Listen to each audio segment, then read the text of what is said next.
Since its inception in 1996, Super Rugby has grown in leaps and bounds, establishing itself as the Southern Hemisphere's premier rugby competition. Starting with 12 foundation teams, the competition grew to 14 and then 15. And in 2016, Super Rugby will reach new fans, new markets and new heights with the introduction of 3 new teams. The Aguares from Argentina, the Sunwolves from Japan and the Kings from South Africa. The new competition will consist of 4 conferences, arranged into 2 groups, one from Australasia and one from South Africa. The Australasian group is made up of the Australian Conference and the New Zealand Conference, each containing 5 teams. The South African group contains 2 conferences, with 4 sides in each.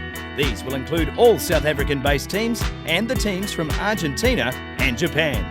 It's exciting, but it does mean a few changes to what you might previously be used to. So here's what it means for Crusaders fans. For the regular season, all you need to remember is the 6-5-4 rule. Your men will play 6 games against teams in our own conference, which includes home and away clashes against the Chiefs and the old foe, the Blues, plus single matches against last year's finalists, the Highlanders and Hurricanes. There'll be 5 games against the Australian Conference, 1 against each side from across the ditch, including hosting the Waratahs, Reds and the Rebels here at AMI Stadium.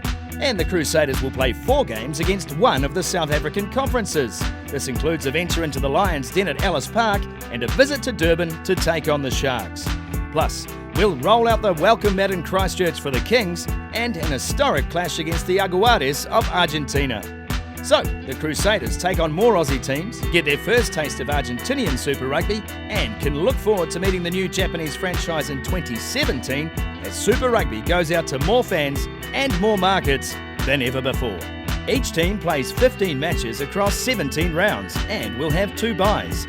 Conference standings and competition points at the end of the regular season will be used to determine seedings, with 8 teams to play off in the Super Rugby Final Series. Seeds 1 to 4 are the conference winners, ranked in order of competition points, and will host in Week 1. Seeds 5 to 8 are the wildcards, consisting of the next best team from the South African group and the next 3 best teams from the Australasian group. These seedings ensure that each conference is represented, with higher ranked teams earning the right to play at home. It's sudden death throughout the final series, which makes for an exciting conclusion to the Super Rugby season. So, to recap, your team will play 15 games across 17 rounds each season, meeting every other team over a 2-year rotation.